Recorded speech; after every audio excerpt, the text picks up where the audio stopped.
श्रावण का पवित्र महीना भूलकर भी ना करें ये काम, सारी पूजा पाठ हो जाएगी बेकार। इसके अलावा हम आपको बताने वाले हैं सावन सोमवार की पूजा विधि और उसके महत्व, इसलिए वीडियो को लास्ट तक जरूर देखिएगा। नमस्ते दोस्तों, आपका स्वागत है मेरे चैनल पर। दोस्तों, ओम नमः शिवाय और हर हर महादेव का उच्चारण करते ही मन में भगवान शिव की छवि उभर आती है। शिव भक्तों के लिए सावन का महीना विशेष महत्व रखता है और इस पवित्र महीने में शिव जी की उपासना का विशेष फल प्राप्त होता है। इस वर्ष सावन का महीना 22 जुलाई 2024 से शुरू होकर 19 अगस्त 2024 तक चलेगा। इस दौरान हमें कुछ खास बातों का ध्यान रखना चाहिए ताकि भगवान शिव की कृपा हम पर बनी रहे।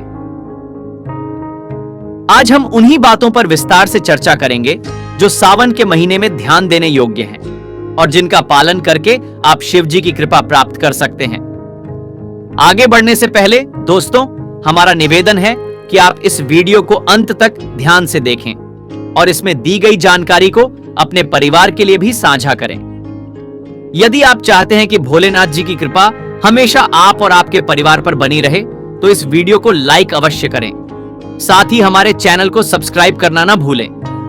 अगर आप माता लक्ष्मी जी के आशीर्वाद से अपने जीवन में उन्नति और सफलता प्राप्त करना चाहते हैं तो कमेंट बॉक्स में जय भोलेनाथ जी लिखकर और चैनल को सब्सक्राइब कर अपना विश्वास और श्रद्धा व्यक्त करें। एक काम कीजिएगा, हम आपकी राशि के अनुसार आने वाले समय में किए जाने वाले विशेष उपाय के बारे में भी जानकारी देंगे। इसके लिए आपको अपनी राशि या नाम भी कमेंट बॉक्स में डाल सकते हैं। इस प्रकार आप भोलेनाथ जी के आशीर्वाद से अपने जीवन में बहुत आगे बढ़ सकते हैं और लाभ प्राप्त कर सकते हैं। लेकिन याद रखें, सच्ची श्रद्धा और विश्वास के बिना कुछ भी प्राप्त नहीं किया जा सकता। सावन का महत्व और व्रत।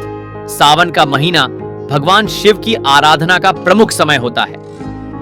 इस दौरान सोमवार का व्रत रखने का विशेष महत्व है। इस साल सावन का पहला दिन 22 जुलाई को सोमवार है, जो इस पवित्र महीने की शुरुआत को और भी शुभ बनाता है। इस महीने कुल 5 सोमवार पड़ेंगे: 22 जुलाई, 29 जुलाई, 5 अगस्त, 12 अगस्त और 19 अगस्त। 19 अगस्त को ही सावन का आखिरी दिन होगा और इसी दिन रक्षाबंधन का त्योहार भी मनाया जाएगा।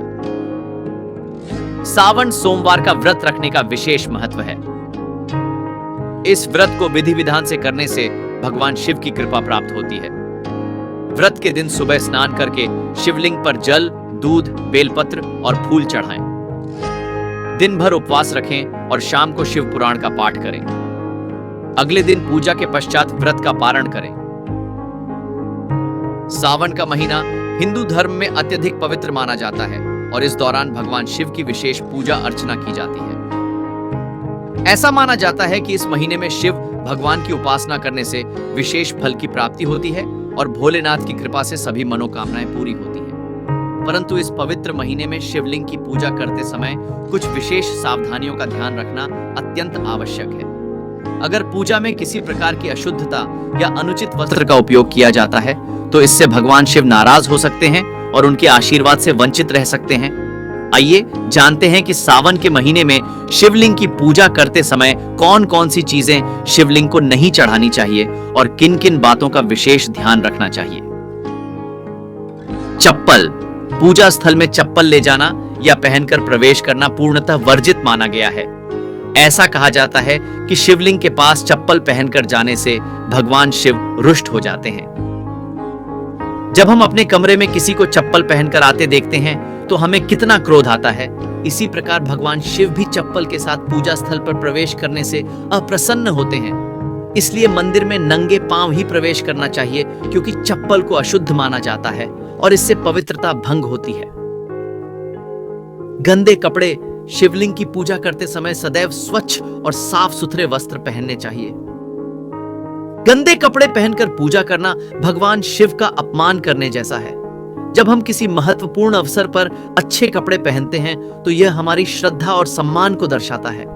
इसी प्रकार पूजा करते समय स्वच्छ वस्त्र पहनकर ही भगवान शिव की पूजा करनी चाहिए, ताकि पूजा विधि में किसी प्रकार की अशुद्धता ना हो और भगवान शिव प्रसन्न होकर हमें आशीर्वाद प्रदान करें। तुलसी के पत्ते, तुलसी को हिंदू धर्म में अत्यंत पवित्र माना जाता है, लेकिन शिवलिंग पर तुलसी के पत्ते चढ़ाना वर्जित है। शास्त्रों के अनुसार तुलसी का भगवान शिव से बैर माना गया है और इसलिए शिवलिंग पर तुलसी के पत्ते चढ़ाना अशुभ माना जाता है। तुलसी के पौधे और शिवलिंग को अलग अलग स्थानों पर रखना चाहिए ताकि पूजा में किसी प्रकार की अशुद्धता ना हो और भगवान शिव की कृपा बनी रहे। मांसाहार। पूजा के दौरान पवित्रता का विशेष ध्यान रखना चाहिए। अगर आप मांसाहार करते हैं तो उसके बाद शिवलिंग की पूजा करना पूर्णतः वर्जित है। मांसाहार करने के बाद शारीरिक और मानसिक शुद्धता नहीं रहती है और इस अवस्था में भगवान शिव की पूजा करना उन्हें अप्रसन्न कर सकता है। शास्त्रों के अनुसार मांसाहार के बाद मंदिर में प्रवेश करना और पूजा करना घोर पाप माना गया है और इससे व्यक्ति को नरक में जाना पड़ सकता है। इसलिए मांसाहार करने के बाद शिवलिंग की पूजा से बचना चाहिए और शारीरिक शुद्धता के बाद ही पूजा करनी चाहिए। अशुद्ध स्थिति। महिलाओं के मासिक धर्म के दौरान पूजा करना शास्त्रों में वर्जित माना गया है। इस समय में महिलाओं को जानबूझकर या अनजाने में भी पूजा स्थल पर प्रवेश नहीं करना चाहिए। मासिक धर्म के दौरान शिवलिंग को छूना या पूजा करना अशुद्ध माना गया है और इससे भगवान शिव नाराज हो सकते हैं। शास्त्रों में बताया गया है कि इस समय में महिलाओं को घर के मंदिर में या बाहर के मंदिर में प्रवेश नहीं करना चाहिए। तुलसी को जल देना या पूजा करना भी वर्जित है।